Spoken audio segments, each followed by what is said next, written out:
प्रसाद की महिमा है। ठाकुर जी को जो वस्तु भोग लगती है वो दोबारा गर्म नहीं की जाती। भोग लग गई, अब दोबारा चूल्हे पे नहीं जाएगी वस्तु। ठाकुर जी को दूध भोग लगाया है, वो चूल्हे पे नहीं जाएगा, दोबारा गर्म नहीं होगा। अब बोले भोग का दूध रखा था, ठंडा हो गया, अब हमको पीना है, क्या करें?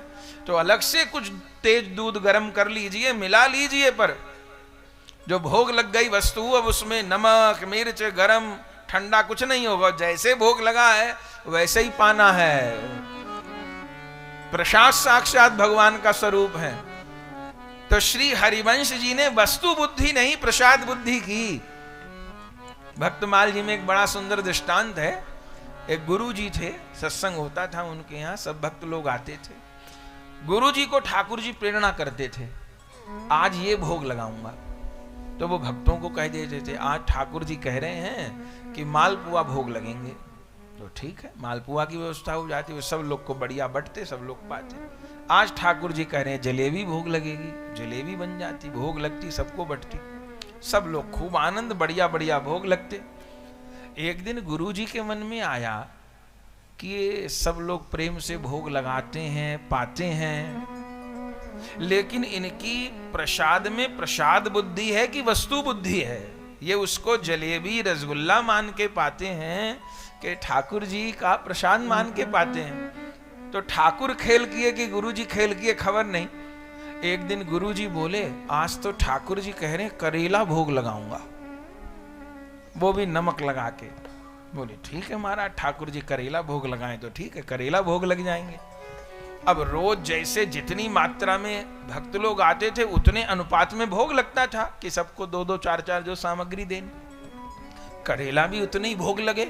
और सबको मानो 4-4 मालपुआ बटते थे तो उस दिन 4-4 करेला बटे।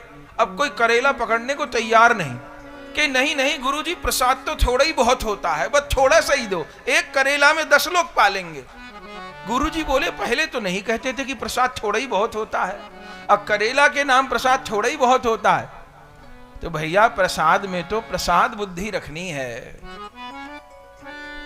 क्या दिया जा रहा है ये मूल्यवान नहीं है, कौन दे रहा है ये मूल्यवान। महात्मा संत लोग कुछ प्रसाद दे रहे हैं और हमने ये कह दी नहीं नहीं मुझे केला नहीं, मुझे तो सेब चाहिए, नहीं मुझे तो सेब नहीं संतरा चाहिए, तो गए काम से।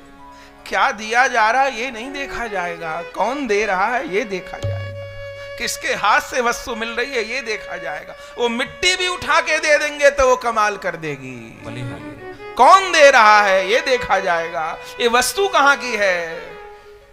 श्रीनाथ जी का प्रसाद आए माथे से लगाओ, ये श्रीनाथ जी का धरामृत आया है।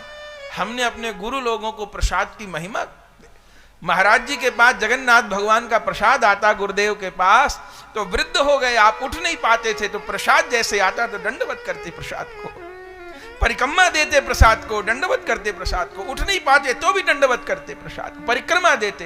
प्रसाद कहीं का आ गया तो उनके लिए साक्षात ठाकुर आ गए। कोई श्रीनाथ जी का प्रसाद ले गया तो मानो श्रीनाथ जी आ गए, गोविंद जी का प्रसाद लाया तो गोविंद जी आ गए, गोवर्धन जिनका प्रसाद मानो वो ठाकुर ही आए हैं, उनके मुख की वस्तु है। ऐसी श्रद्धा ऐसी भावना करी जाए बंधुओं तब कृपा के द्वार खुलते हैं। ये शरीर तो स्थूल है, ये संसार भी स्थूल है, लेकिन इस स्थूल से दिव्य की यात्रा करनी होती है। ये शरीर स्थूल है पर भगवान स्थूल नहीं है, स्थूल से दिव्य की यात्रा करनी होती है। अगर मन प्राण केवल स्थूल में ही पड़े रहते हैं तो दिव्यता का अनुभव नहीं होता।